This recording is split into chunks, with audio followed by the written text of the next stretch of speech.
The US election 2020 was a fierce battle which has proved what many had anticipated.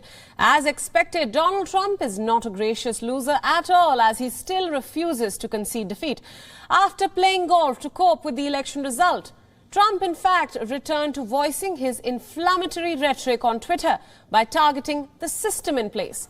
Now, most of his latest tweets were flagged with a warning. Now that the US is in a period of transition of power, what does the future of Donald Trump look like? Is he dangerous in any manner, is what experts want to know. Now, experts fear that Trump's remaining tenure of more than 70 days is no less than a ticking time bomb.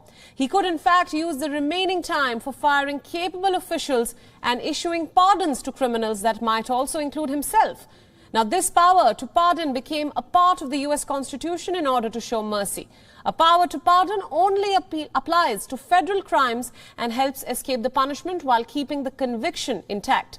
But it cannot be reviewed, and the president does not have to give a reason for issuing it. Now, remember, as Trump still has about 70 days left in office, there is now grave concern about the kind of executive orders that he may give in his remaining time in the White House. There is no definitive answer to whether Trump can pardon himself, as no president has ever tried it before. However, Donald Trump is well within his legal rights to pardon people in his inner circle, including family members, and this remains a grave concern, the number of people that he may pardon in his remaining time in the White House. Now, Trump could try to pardon himself to try to cover the possibility of prosecution after he leaves office. Remember, just last month, the New York Times filed two explosive reports, one on Trump's alleged unsuccessful deals with China, and the second crucial one on the constant income tax evasion allegations. These are crucial. Now, the First Lady of the United States, that is Melania Trump, recently tweeted her support for her husband. She said that the American people deserve a fair election and that every legal, not illegal vote should be counted.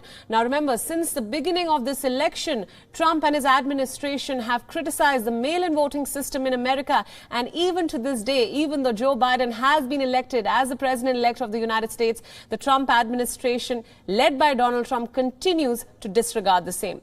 Now, Melania Trump also said that we must protect our democracy with complete transparency.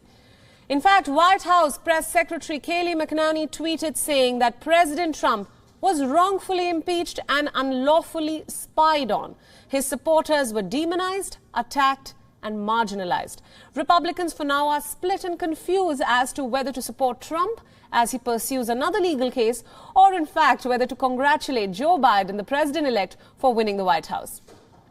Now, what if Donald Trump refuses to leave the White House? This is another question that several experts and political pundits in the United States have asked, that will Donald Trump welcome the new first family graciously or not? The peaceful transition of power is the only normal in an American democracy. Hence, there is no protocol in place to deal if such a scenario does not take place. The US Constitution does not mention how a president should be removed if they lose the election and refuses to concede.